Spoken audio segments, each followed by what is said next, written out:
We come to the Lyric to see our many selves lifted up to light, fastened to the edge of the wind, center stage. We come to the Lyric to rise, rejuvenate, see ourselves win, watch ourselves hit the home run, be the champion of the world. The three words that I would describe the Lyric would be home, historic, and just an icon of this neighborhood. The Lyric Legacy exhibit, which we wanted to have something in the main lobby that told a little bit more of a story of the building, because for a while a lot of people would walk in and there isn't much of a history lesson when you come into the Lyric unless one of us is there to talk about it. So the main lobby is one of the only places in the building that actually has preserved pieces from the old building. The 8-point star in the middle. There's a light down there that apparently is one of the original lights, and then yeah, those pictures on the wall are a good representation of not only what the Lyric was, but the time in between it getting rebuilt. So there's a lot of pictures of it kind of abandoned and decrepit, so showing the really long transition and long period between it closing down and reopening. I really like the multi-purpose room for what it represents for the Lyric, because it is, before it was built, when the Lyric was getting remodeled, a lot of the community members requested a space that they could have for meetings and celebrations and gatherings. The Nikki Finney writing about it was about what people were hoping the Lyric would provide when it reopened, so the fact that we have all those people coming in and using it for different things is great. And we have it for dance classes, dance performances, concerts, as you know, with art therapy. We have a lot of like birthdays and wedding receptions and family reunions just because it is a banquet hall, but it's really we call it on the staff the multi-purpose room as well as the community room. So it does just every functionality that you can think of that could go into that room has already been in there. I always like looking out that window too, because that is where Dewey Street, which was originally the elm tree, used to run right in front of the Lyric, which we gain a lot of our history from, of the Lyric being around during those times. So walking up into that room and getting to look on the cemetery, which was still there when the Lyric was originally opened, and sort of the area that hasn't changed a whole lot in front of it, is really cool. Still having the same view that people did back then. Mm-hmm. The gallery was an addition during the renovation process that started in 2007. And during the community focus groups, we learned that the community wanted to see more art taking place in the Lyric. So we have one of the best looking galleries in the city. We're fortunate enough to utilize it for special events presented by the Lyric. So, for example, the 6-year anniversary celebration concluded with a dance party in the gallery, and it's really unique because it's wide open, it invites a lot of natural light, so it's a great place for people to come, view art, step into some tranquility, and then go back into the hustle and bustle of the day.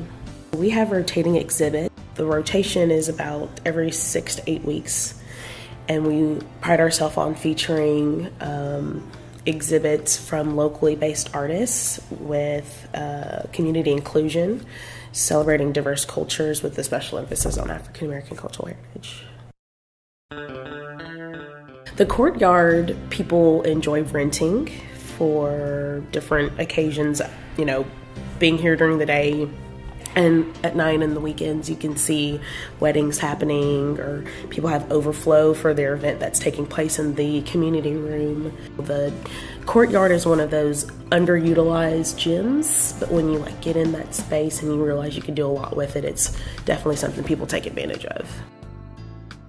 So the theater is really the most iconic space in the facility, where it hosted all of the 1948 to 1963 historic programming, so those locally based programs, fashion shows, talent showcases, a drag show where the Lexington police raided the facility. We've got some great black and white images of that, but it was really a space that was safe and not in the very, new American liberal term of safe. It was the place where you could carve out your seat and come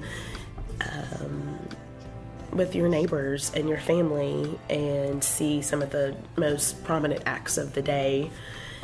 We started off as a movie house, and December 10th, 1948, River Lady was the first feature film shown here.